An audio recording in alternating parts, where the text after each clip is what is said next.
Hello students. Many of you must have often felt that even though you have put in your best efforts for preparing for your examinations, somehow you have not been able to translate that onto your answer sheets, and that eventually affected your scores.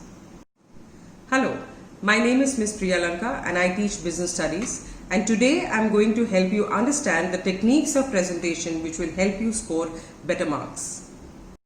There are so many little things if you paid attention to. It will definitely help you enhance your score and the overall success during your examinations. The first and the most important point while preparing for your examinations and also while you're writing your answers is understanding the language. You need to understand what does the question actually mean. There are certain instances that have been given on the slide. Let us begin with explain. When you see that a question has this word called explain, then usually there should be a heading followed by the number of points, and the heading always carries half marks. When the question says enumerate, then it means that there are multiple points in each answer and that has to be written in proper sequence. When you're required to state in a particular question, then you're supposed to write appropriate answer using the technical words, and depending upon the weightage of marks, you should be writing those many number of words. When you're asked to list or you see this word enlist, then it basically means that there are a number of points but they are not in any kind of a technical format. So you can just list them point by point. In any question that asks you to differentiate, then first and foremost, the most important rule is that the basis is mandatory. The points on the basis of which you're going to differentiate is compulsory for you to write. Also, the next thing you have to keep in mind is the first basis should generally be of the meaning or the aim or whatever has the maximum importance depending upon the concept. And the rest of the points should be written in the order of importance. In this slide, you can see the various forms of presentation.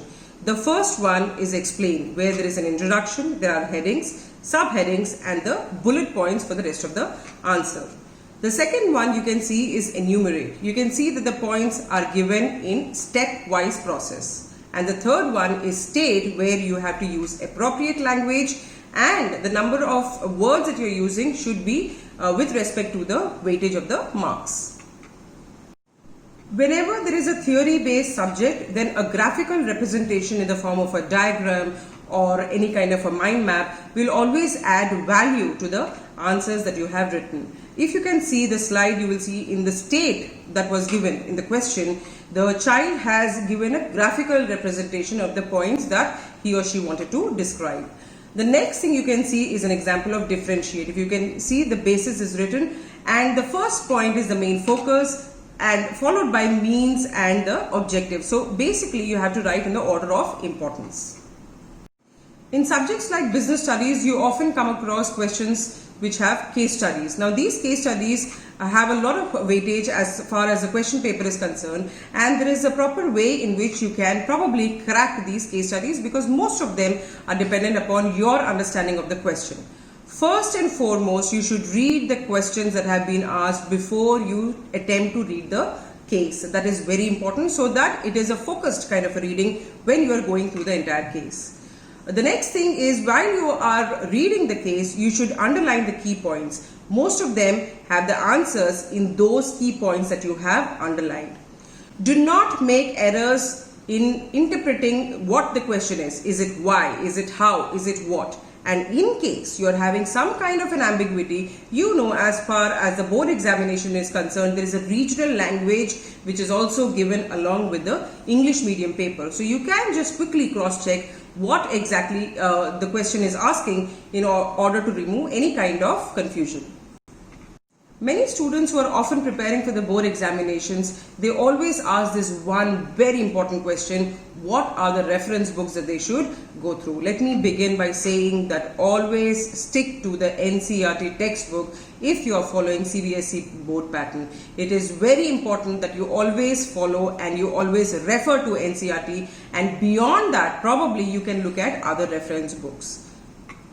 Never use the language that has been given in any of these reference books, because I always tell the students also that whenever the board papers are being checked, they also will be referring to the NCERT textbook in case of any ambiguity. You can refer to any reference book for that matter only if you want to get extended knowledge on the subject, or if you find their language to be a little simpler. But trust me, if you are giving your board examination through the CBSE, NCERT is the best guide and the best book that you all should follow. The next and probably the most important point is presentation, and presentation is the key to score extra marks. Make sure that while you're writing answers, you write the headings and the subheadings clearly. You should always answer to the point and write only relevant content. Make a diagram or a graphical representation wherever possible to accentuate the presentation. During your board examinations, there are general instructions that are given on the front page which will tell you how many words you are supposed to write as per the weightage of the question.